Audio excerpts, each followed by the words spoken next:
दोस्तों, राहुल गांधी ने जो बात कही थी वो सच साबित होती नजर आ रही है। यही नहीं, आपके अपने चैनल टाइम्स एक्सप्रेस ने जो सर्वे दिखाया था वो पूरी तरह से सटीक साबित होता हुआ नजर आ रहा है। इंडिया गठबंधन तेज रफ्तार के साथ, यानी जैसे जैसे वक्त बीतता जा रहा है, ईवीएम मशीनें खुलती जा रही हैं, राउंड लगातार पूरे होते जा रहे हैं, वैसे वैसे इंडिया गठबंधन लगातार प्रचंड बहुमत की तरफ बढ़ रहा है। लेकिन सबसे बड़ा झटका अगर लगा भारतीय जनता पार्टी को तो वो लगा है उत्तर प्रदेश के अंदर। आज मैं आपको 3 से 4 सीटें दिखाने जा रहा हूं जिस पर नजर गड़ी हुई थी कि कैसे भी करके अगर सारी सीटें, यानी 80 में से 80 सीटें, यानी 70 से 75 सीटें भी हार जाएं तो कोई फर्क नहीं, लेकिन वो 4 से 5 सीटें जीतना बीजेपी के लिए सबसे ज्यादा जरूरी हो गया था। लेकिन उन सीटों पर कैसे बेड़ा गर्क हो गया बीजेपी का, वो मैं आपको दिखाने जा रहा हूं। टाइम्स एक्सप्रेस का जो सर्वे था वो सटीक साबित कैसे हुआ है वो मैं आपको दिखाऊंगा। नमस्कार, मैं हूं प्रज्वल गौतम और आप देख रहे हैं टाइम्स एक्सप्रेस। मैं शुरुआत कहीं और से नहीं बल्कि वाराणसी सीट से करने जा रहा हूं। वही वाराणसी सीट जहां पर 2 बार प्रधानमंत्री नरेंद्र मोदी चुनाव जीतते रहे, तीसरी बार इसी उम्मीद के साथ उतरे थे कि इस बार फिर से वो जीतेंगे। लेकिन यहां हालत क्या है, पहले ये देख लीजिए। जो आंकड़ा आपके सामने रखने जा रहा हूं, अजय राय, ये कांग्रेस के यानी इंडिया गठबंधन के ये प्रत्याशी हैं। इनका देखिए तकरीबन 6223 वोटों से आगे चल रहे हैं। और नरेंद्र मोदी, जी हां, इस देश के प्रधानमंत्री, अंधभक्तों के महामानव, -6233 वोटों से तकरीबन 6500 वोट ऐसे हैं जिनसे वो पीछे चलते हुए नजर आ रहे हैं, यानी ट्रेल हो रहे हैं लगातार। और इसी खबर ने पूरी भारतीय जनता पार्टी को हिलाकर रख दिया, खासकर वो बीजेपी के अंदर वो तबका जो लगातार मोदी मोदी मोदी मोदी का जाप किया करता था, वो अब सख्ते में आ गया है। एनडीए के घटक दल तो भागेंगे ही भागेंगे, भारतीय जनता पार्टी के अंदर भी बड़ी बगावत होगी। मानकर चलिए आखिरी नतीजा आते आते अगर प्रधानमंत्री नरेंद्र मोदी चुनाव जीत भी जाते हैं तो मार्जिन अगर 10, 20, 30 हजार तक भी रहता है तो यह नैतिकता के तौर पर बहुत बड़ी हार प्रधानमंत्री नरेंद्र मोदी की होगी। क्यों?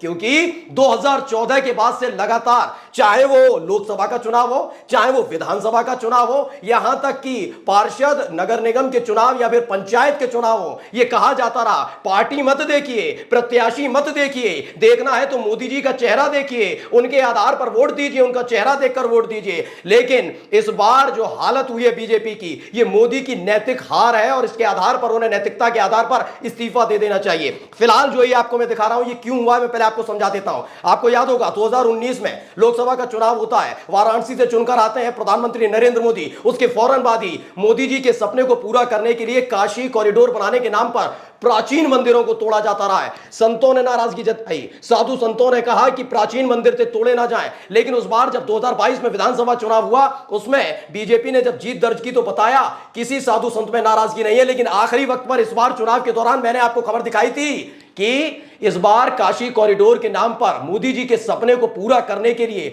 जिद्दी तरीके से, जिस तरीके से प्राचीन मंदिरों को, सैकड़ों मंदिरों को बुलडोजर से तोड़ दिया गया, उसको लेकर साधु संतों में नाराजगी। और अमित शाह आखिरी वक्त पर, यानी 1 जून को जब वहां पर वोटिंग होनी थी, उससे 24 घंटे पहले वहां पर पहुंचे थे और साधु संतों से मीटिंग की थी। कहा था मान जाइए, नाराज मत होइए, आगे से ऐसा नहीं होगा। कई तरह के दाव पेच चले गए, लेकिन नहीं, नाराजगी लगातार बनी हुई थी। और उसका नतीजा यह है कि मोदी, जिनके नाम पर पिछले 10 साल से बीजेपी चुनाव लड़ती रही, बड़ा छोटा, लोकसभा, विधानसभा, पंचायत चुनाव, पार्षद के चुनाव, इन्हीं के नाम पर लड़ती रही, वो खुद पिछड़ते हुए नजर आ रहे हैं। पहली सीट तो मैंने आपको ये दिखा दी, अब आइए दूसरी सीट का भी दिखा दूं, क्योंकि वाराणसी के बाद सबसे ज्यादा चर्चा इस बार किसी भी सीट की हुई तो वो थी अयोध्या वाली सीट। अयोध्या पे क्या हालत है वो देखिए। अयोध्या में लल्लू सिंह जो है, वो मौजूदा सांसद भी थे, उन्होंने क्या बयान दिया था, बस 400 पार करा दीजिए, संविधान बदल देंगे। तमाम बातें हुई। और अयोध्या इसलिए भी जरूरी था क्योंकि इसी साल राम मंदिर की प्राण प्रतिष्ठा हुई थी। पहले देख लीजिए हालत क्या है इनकी। अवधेश प्रसाद है, समाजवादी पार्टी के प्रत्याशी हैं, यानी इंडिया गठबंधन के प्रत्याशी हैं, और दूसरी तरफ लल्लू सिंह।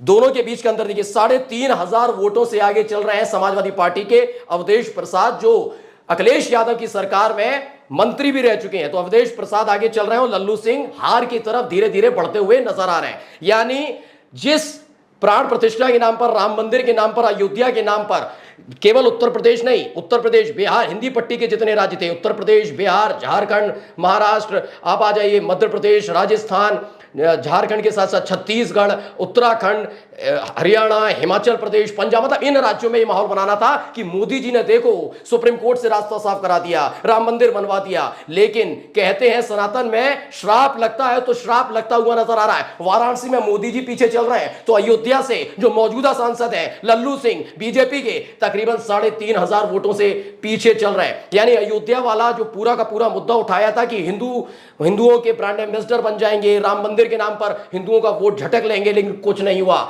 हिंदुओं ने एक झटके में बाहर का रास्ता दिखा दिया है। अयोध्या जो मेन गढ़ माना जाता है बीजेपी का, वहां हार होती हुई नजर आ रही है। लल्लू सिंह पीछे चल रहे हैं। अब आइए एक और तस्वीर दिखाऊंगा। अमेठी को लेकर इस बार बड़ी चर्चा हुई थी। अमेठी को लेकर इसलिए भी चर्चा थी क्योंकि अगर मोदी कैबिनेट में बात की जाएगी तो स्मृति ईरानी का ओहदा कद बहुत बड़ा है। और जब उन्होंने राहुल गांधी को पिछली बार चुनाव हराया था उसके बाद वो लगातार इस बात का दावा कर रही थी कि गांधी परिवार को उन्होंने राजनीतिक वनवास पर भेज दिया। बहुत बड़ी बड़ी बातें की उन्होंने। लेकिन क्या हालत है जरा देख लीजिए।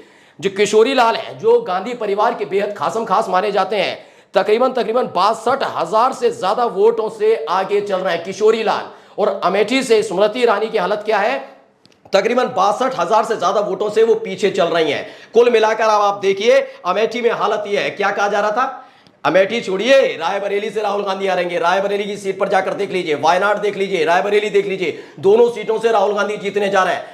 स्मृति ईरानी जो दावा कर रही थी, पहले वो दावा मोदी जी के लिए करके दिखा दें कि मोदी जी चुनाव जीतने जा रहे हैं। क्योंकि देखिए क्या होगा, मानकर चलिए 20-30 हजार वोटों से अगर मोदी जी चुनाव जीत भी गए, मार्जिन भी रहा ना, तो उसके बावजूद बीजेपी के अंदर बगावत होगी। लिख कर ले लीजिएगा। एनडीए के घटक दल तो भागेंगे। बीजेपी के अंदर कई ऐसे चेहरे, कई ऐसे नाम, कई ऐसे दिग्गज नेता हैं जिन्हें राजनीतिक वनवास पर भेजा गया। नाम गिना देता हूं। राजनाथ सिंह फिलहाल लखनऊ से चुनाव लड़ रहे हैं, जीतने जा रहे हैं वो।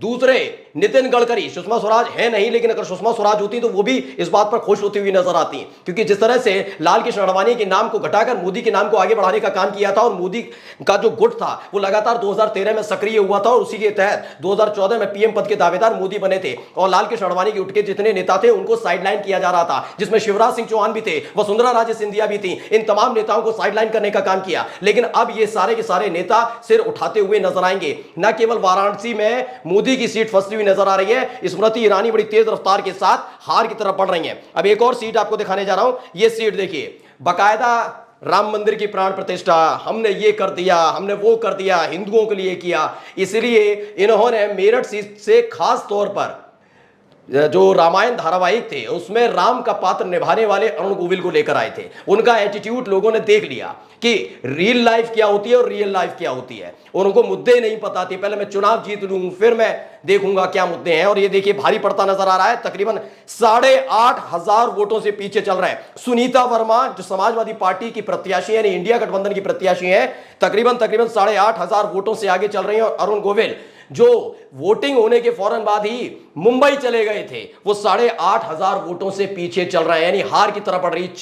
4 बड़ी सीटें हैं जिन पर फोकस था सबसे ज्यादा कि अगर अरुण गोविल जीत जाते हैं, मोदी की तो सीट सबसे खासम खास है। मतलब ये सोचिए इन 4 सीटों पर हालत पूरी तरह से खस्ता होती हुई नजर आ रही है। लेकिन जाते जाते आपको मैं आंकड़ा भी दिखाने जा रहा हूं। ये आंकड़ा जरा देख लीजिए जो इलेक्शन कमीशन की तरफ से। समाजवादी पार्टी 36 सीटों पर आगे चल रही है। अभी आंकड़ा और बढ़ने जा रहा है। 33 सीटों पर भारतीय जनता पार्टी आगे चल रही है। लेकिन कांग्रेस का देखा जाए तो 8 सीटें, आरएलडी 2 और एएसपीकेआर 1 सीट पर, यानी कुल मिलाकर अगर देखा जाए 36 और 8 44 सीटों पर इंडिया गठबंधन आगे चल रहा है। जबकि हालत खराब है, 35 सीटों पर हाफने लगा है एनडीए गठबंधन उत्तर प्रदेश के अंदर, जहां 62 सीटें जीती थी पिछली बार अकेले बीजेपी ने। और वहीं से राम मंदिर का जिक्र, हिंदुओं का ब्रांड एम्बेसडर बनना, ये तमाम चीजें धरा का धरा रह गया है। नमस्कार।